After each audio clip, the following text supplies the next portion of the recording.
Madame, Monsieur, bonjour et bienvenue pour ce temps de réflexion autour du texte biblique que nous aurons ensemble. J'ai l'honneur de recevoir Ralph. Bonjour Ralph Tichern. Bonjour. Comment vas-tu? Très bien, merci. J'espère que tu es heureux d'être avec nous aujourd'hui. Heureux. Par la grâce de Dieu, je suis là. Et Ouais. puis, chaque moment est un moment d'action de grâce. Impeccable, parfait. Merci beaucoup de ta présence en tout cas. Chers amis, vous êtes de plus en plus nombreux à nous suivre et vraiment toute l'équipe vous remercie de votre confiance. N'hésitez pas à vous abonner. Aujourd'hui, nous allons voir ensemble un thème supplémentaire, l'objet du désir de toutes les nations.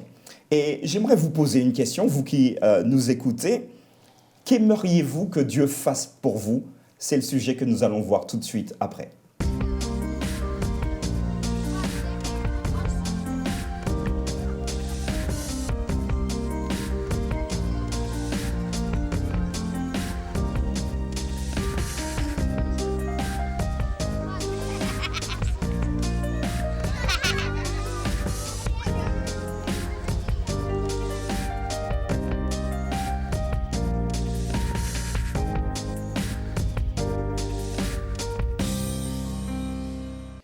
Voilà, donc l'objet du désir de toutes les nations. Juste avant d'échanger donc avec Ralph présent, je vous invite à prier. Prions ensemble. Père Céleste, nous te remercions de cette opportunité que tu nous donnes de pouvoir échanger autour de cette étude de la semaine. Nous voudrions, Seigneur, que tu puisses nous inspirer, nous accompagner et que tu puisses nous permettre de t'écouter, nous parler. Accompagne chacun des internautes qui regardent cette émission et permets-leur, Seigneur, de tirer des éléments pour leur étude personnelle. Merci pour ce que tu feras. Nous t'avons prié au nom de Jésus-Christ. Amen. Amen. Voilà, Ralph. Ésaïe 59. Je te propose de lire un premier texte avec moi, celui qui se trouve dans les 3 premiers versets du chapitre 59 d'Ésaïe. Non, la main de l'Éternel n'est pas trop courte pour sauver, ni son oreille trop dure pour entendre. Mais ce sont vos crimes qui mettent une séparation entre vous et votre Dieu. Ce sont vos péchés qui vous cachent sa face et l'empêchent de vous voir. Le verset 3 dira ceci. Car vos mains sont souillées de sang et vos doigts de crime. Vos lèvres profèrent le mensonge. Votre langue fait entendre l'iniquité. Voilà donc comment commence donc le chapitre 59 d'Ésaïe. C'est un texte qui nous interpelle. L'oreille de Dieu n'est pas fermée, sa main non plus n'est pas morte. Mais j'ai envie de te poser cette première question. Pourquoi Dieu répond-il à certaines personnes et pas à d'autres ? Certains seraient-ils parfaits et puis d'autres les pires criminels qu'on pourrait trouver sur la terre? Est-ce que c'est le cas? Parce que non, l'oreille de l'Éternel n'est pas la main de l'Éternel n'est pas trop courte pour sauver, ni son oreille trop dure. Qu'est-ce que tu pourrais nous dire par rapport à tout cela? Je vais laisser parler Paul. Ouais. Lorsque j'étais encore pécheur, il est venu, il m'a aimé. C'est lui qui m'a aimé le premier. D'accord. Dieu ne fait pas de distinction. En Dieu, il n'y a pas de changement ni ombre de variation. Le même Dieu qui était du temps de Paul et ainsi de suite. Nous pouvons voir ce Dieu d'amour qui reste toujours amour. Lorsque la Bible emploie la main de Dieu et les yeux de Dieu, c'est symbole, les mains, symbole de la force, la puissance, et les yeux et l'oreille, c'est lui, il écoute.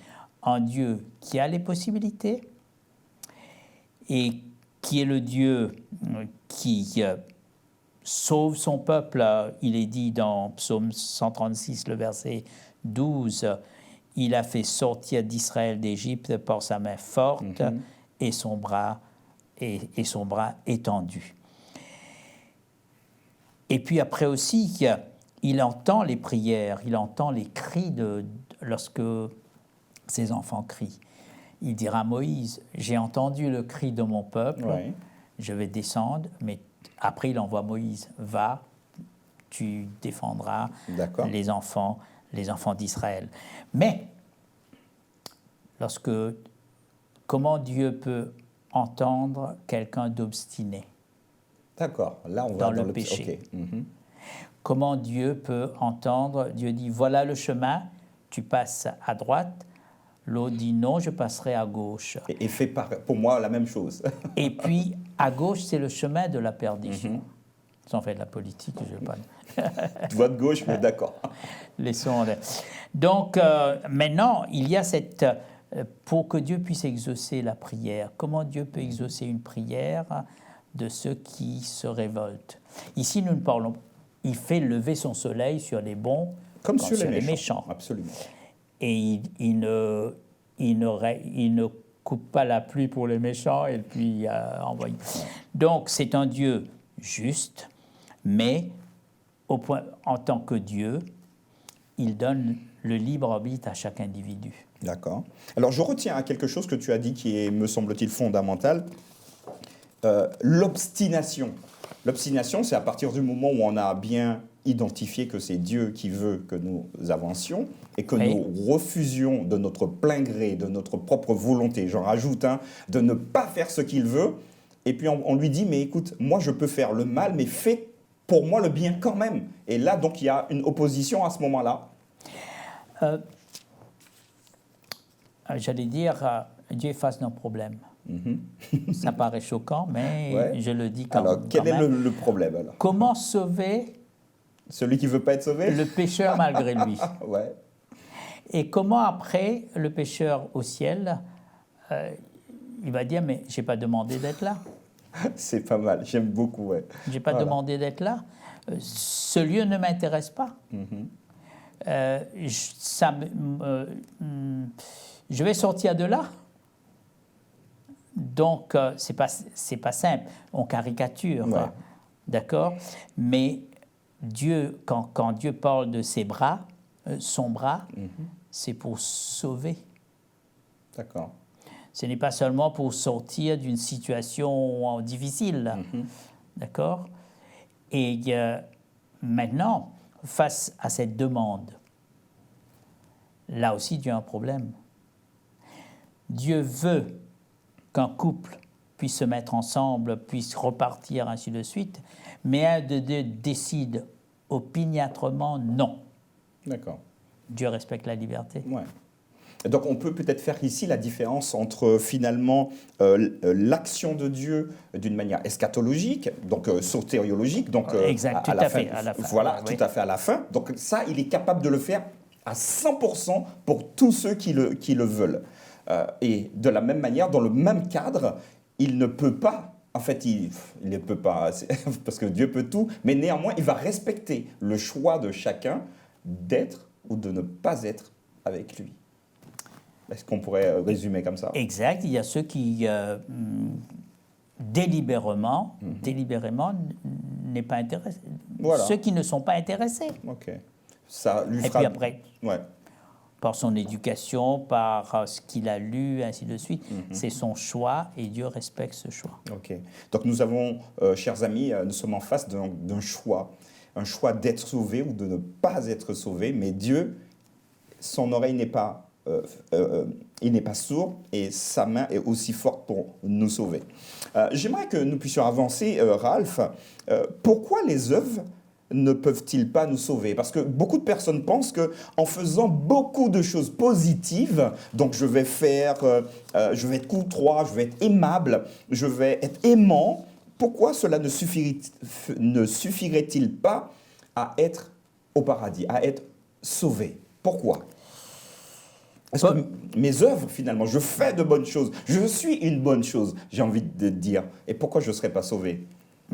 Paul dit clairement dans Tite 3, à partir du verset 5... On peut le lire ensemble, peut-être, pour nos amis.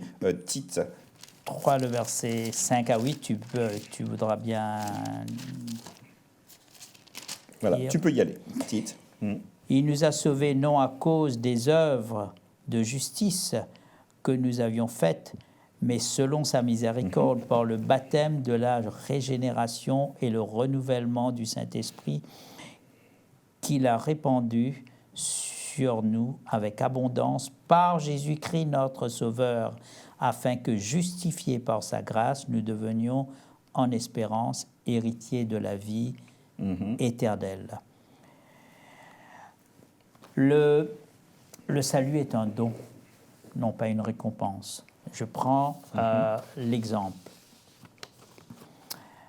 Donc, le salut est, je crois que c'est une phrase importante, le salut est un don gratuit de Dieu, ouais, et pas une récompense. C'est important, me semble-t-il. Oui. Donc, maintenant, supposons que je vais faire une omelette. Et je vais casser un œuf. Ouais. Et puis, l'œuf est pourri. Aïe, problème. J'ai une solution. Chercher, jeter tout et recommencer. Ouais, c'est ça. Et maintenant, en tant qu'homme obstiné, je veux casser maintenant une dizaine de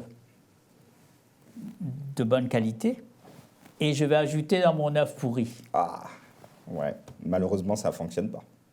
Donc, des bonnes œuvres. Ça n'enlève pas l'œuf pourri. L'omelette, si je partage avec toi... Non, merci. Donc, c'est cette même complexité ici. Donc, sans effusion de sang, il n'y a pas de pardon. Si au point de vue sotériologique, comme tu as employé le mot, au point de vue salut, c'est seul Christ qui apporte la solution. D'accord, donc très clairement ici, on pourrait dire, Ralph, mais corrige-moi si je me trompe, qu'au final, on aurait pu faire autant de bonnes œuvres qu'on ne pourrait même pas imaginer, que ça ne nous autoriserait pas à rentrer dans cette relation avec Dieu et d'être sauvés finalement. J'ai encore cette histoire. Seigneur, Seigneur, n'avons-nous pas fait ceci en ton nom, chasser des démons en ton nom? Et là, c'est grave. Je ne vous connais pas, Jésus leur dira. Parce que faire, et puis finalement, ça ne donne pas accès. Le salut n'est pas dans le faire. Mais Jésus nous sauve pour qu'après... Nous fassions. Ok, moi j'aime bien ta phrase. Donc, le salut, chers amis, n'est pas dans le faire, mais il nous sauve pour que nous fassions. Moi, j'aime bien la tournure. La mer Rouge vient avant le Sinaï. Oui, et donc Dieu sauve. Ah oui, ok. Et puis il dit, voilà, puisque je vous ai sorti de l'esclavage, maintenant, je vous demande de vivre en tant que sauvé. Parfait, merci beaucoup. Je te propose une parole de Jésus qu'il va reprendre, donc, que Matthieu va reprendre au chapitre 15, verset 13.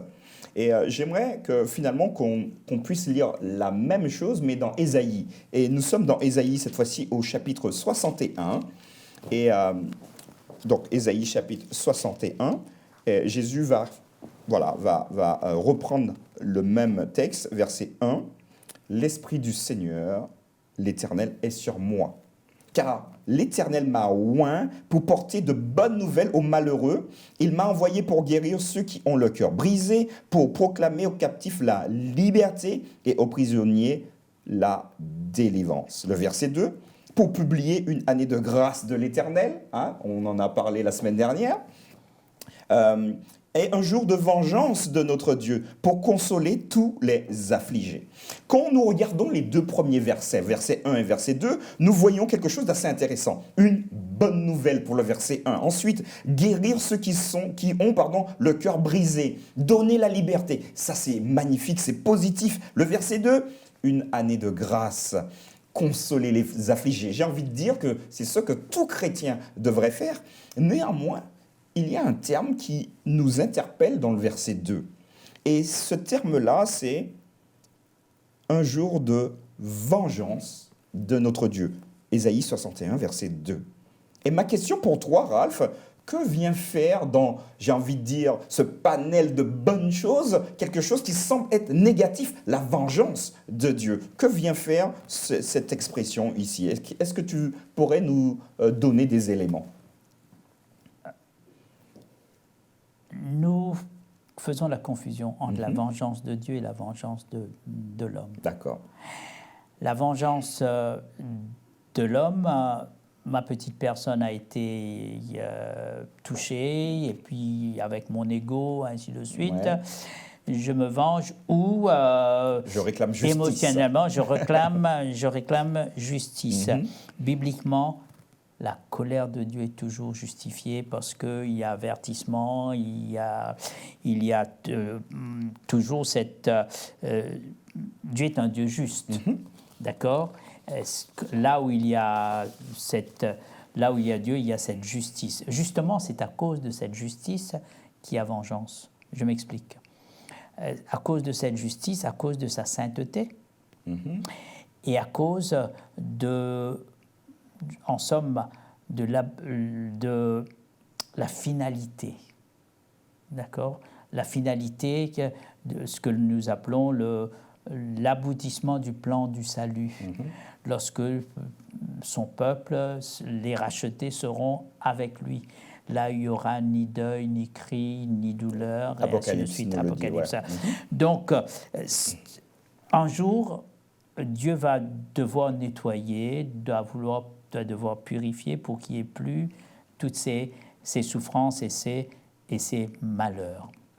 Donc, Dieu se trouve, il a tout prévu, la croix, ainsi de suite, et maintenant il se trouve devant l'éradication du mal. Donc ce serait ça, la vengeance, donc. En somme, c'est une purification, c'est pas une vengeance. L'homme se venge, mais Dieu ne se venge pas. Peut-être le terme rétribution, serait plus adapté ici. Donc rétribution, en fait, vous avez choisi quelque chose, d'accord, je vous donne ce que vous avez vous-même choisi. Donc dans ce cas-là, on ne voit pas une punition, on voit plutôt l'acceptation de ce qu'on a produit. S'il y avait une punition, il y aurait eu l'enfer. Oui, tout de suite en plus, oui. D'accord, ok. Et Dieu a refusé l'enfer depuis la Genèse. Le jour où tu en mangeras, tu mourras. Donc, tu rentreras dans le sommeil, après tout l'agneau de Dieu, tout le système, et puis il y aura le réveil. En somme, c'est le refus de l'enfer. Et si Dieu était un Dieu vengeur, il y aurait eu l'enfer. Ouais, ok. J'aimerais qu'on puisse progresser. J'aimerais te mettre en situation.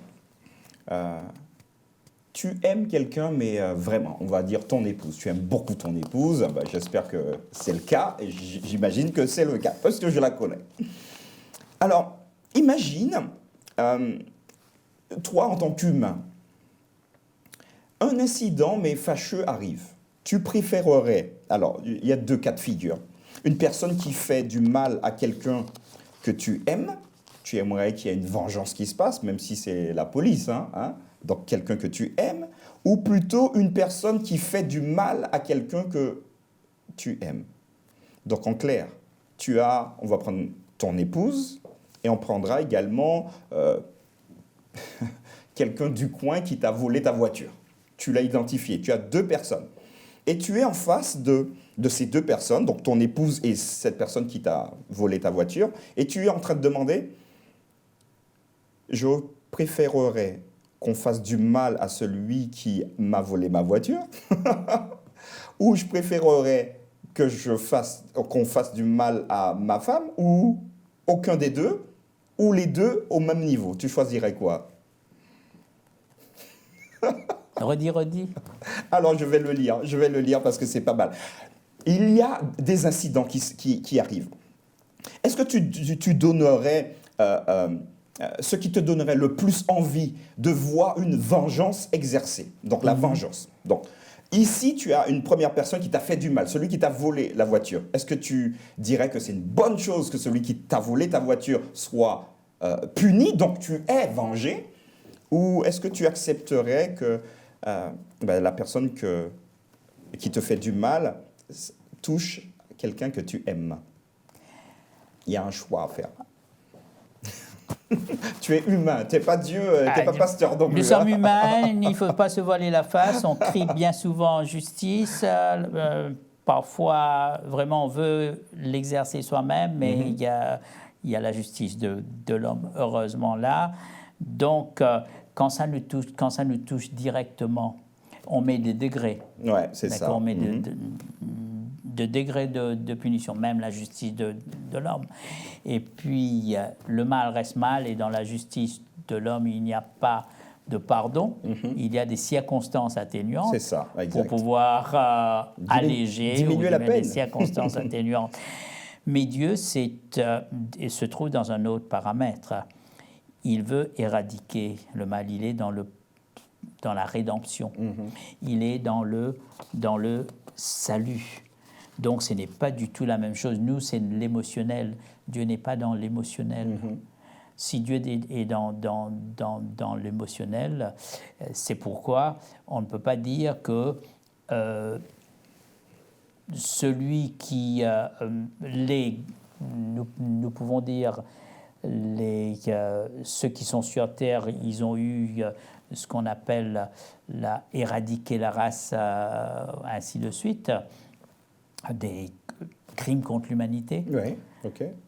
La dernière guerre mondiale, par exemple. Est-ce qu'il y aura une dose de punition pour cela, et ainsi de suite?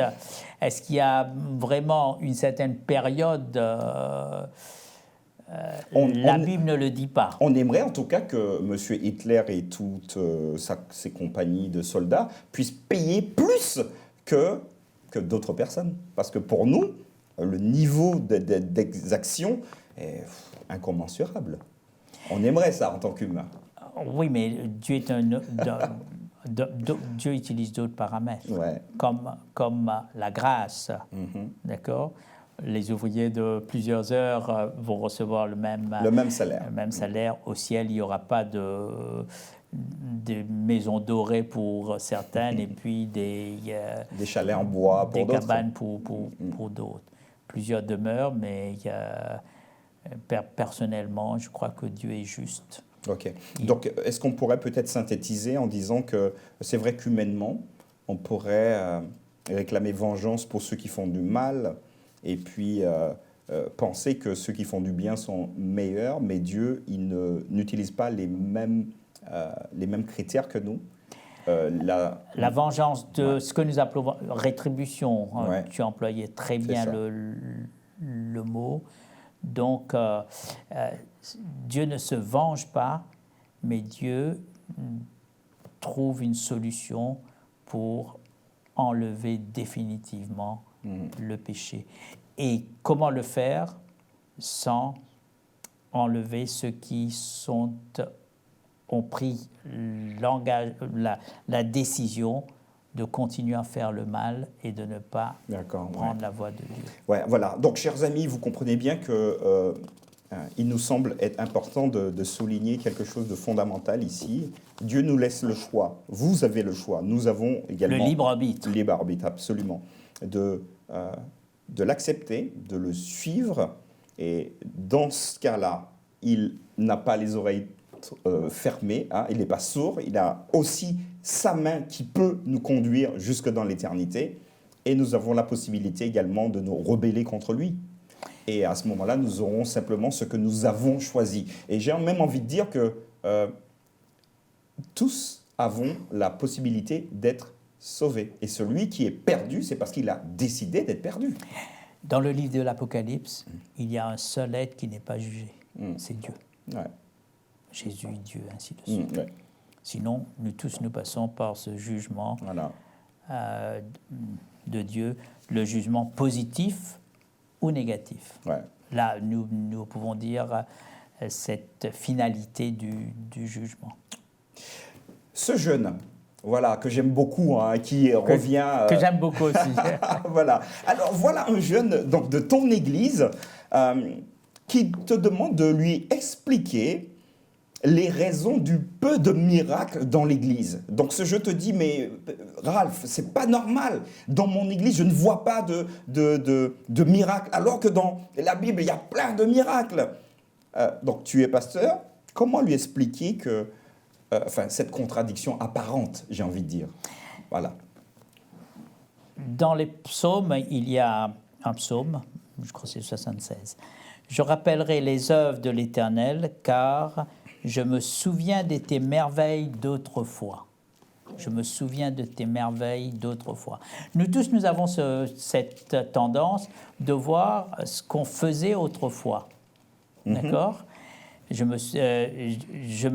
me souviens de tes œuvres d'autrefois. Et maintenant, quand nous parlons des miracles dans la Bible, sur une période de, je crois, 1500, 1600 ans.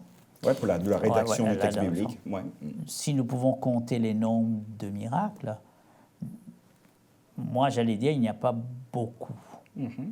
D'accord ? Et dans les évangiles, quand on fait la comptabilité des miracles, 35, en tout cas environ 35, mais pas au-delà de 40. Donc ce n'est pas énorme, quelque part. Ce n'est pas énorme. D'accord ? Nous pouvons nous poser la question, pourquoi il y a eu seulement 3 résurrections ? Est-ce qu'il n'y avait pas d'autres morts ? Il y en avait plein. Tous les jours, il y en a. Est-ce qu'il n'y avait pas d'autres malades ? Lorsque nous étudions, c'est un problème, c'est un sujet complexe. Lorsque nous étudions les miracles, nous voyons soit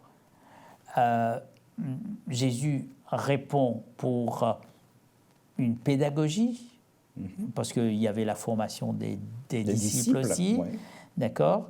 Et puis après aussi, Jésus nuance en disant « Cette nation perverse me demande un miracle ». Et à chaque fois, il fait des miracles. Après, il se faufile il s'en va. Il s'en va, il ne reste pas sur place. Si les miracles sauvaient, Jésus allait dire « Venez, venez, venez ». Puis après, il fuyait pour ne pas vraiment... Et puis, une fois aussi, après les miracles, le miracle de la multiplication des pains, Jésus obligea les disciples d'aller de l'autre côté.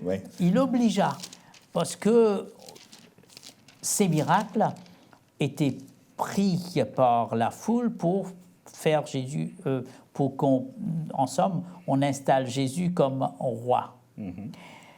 Et nous nous posons, ce jeune, je dirais à ce jeune, aujourd'hui il y a des miracles. On ne peut pas dire qu'il n'y a jamais eu un miracle, les miracles, quand ce n'est pas expliqué scientifiquement. D'accord ? Et on ne peut pas dire qu'aujourd'hui nous n'avons pas d'explication pour tout, mais chaque pasteur expérimente dans son ministère des miracles. Soit guérison, surtout les miracles de transformation. Et maintenant, si nous voulons faire une comptabilité des miracles, nous voyons qu'au début du livre des Actes des Apôtres, oui, et puis après, de moins en moins. Ça s'estompe. Et puis après, il y a Paul. Il en a fait quelques-uns. Lui-même, il a été expérimenté. C'est un miracle, Paul. D'accord ?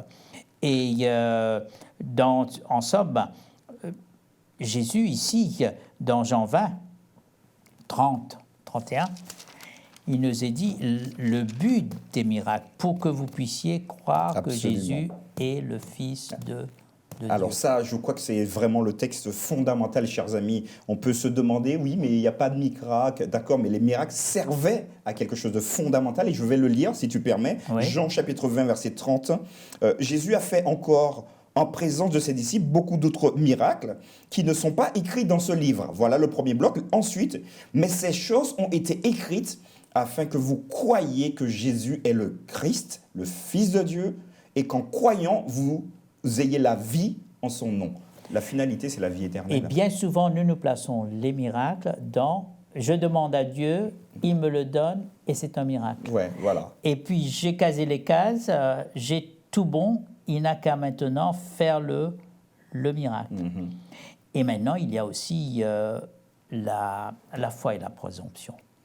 Beaucoup nous alors, faisons... peut-être qu'on finirait dessus. Donc, la foi et la présomption. Alors, ce n'était pas prévu, très clairement, mais ce serait intéressant d'approfondir. Alors, en 1 minute, est-ce que tu peux nous faire la différence entre la foi et la présomption? À toi. La foi, c'est que je crois que Dieu peut le faire. D'accord ? Et maintenant, je me trouve devant une rivière. Je ne sais pas nager. Je prie. Je me mets à genoux. Seigneur, aide-moi à traverser cette rivière. Alors qu'il y a un pont 3 km de cela. Je peux marcher et traverser le pont, aller de l'autre côté. Ok. La présomption, c'est ne pas faire ces 3 kilomètres Ouais. et me jeter à l'eau et demander à Dieu de me sauver. Il peut le faire. Il peut me sauver. Mais bien souvent, nous écrivons nos scénarios Ok. et nous disons à Dieu, click and collect. D'accord, ok, merci beaucoup Ralph. Voilà chers amis, donc nous avons encore jeté les bases de la réflexion de cette semaine. J'espère que votre étude sera beaucoup plus riche. Nous aurons le plaisir de nous retrouver pour une prochaine session d'études. Portez-vous bien et je vous dis à très bientôt.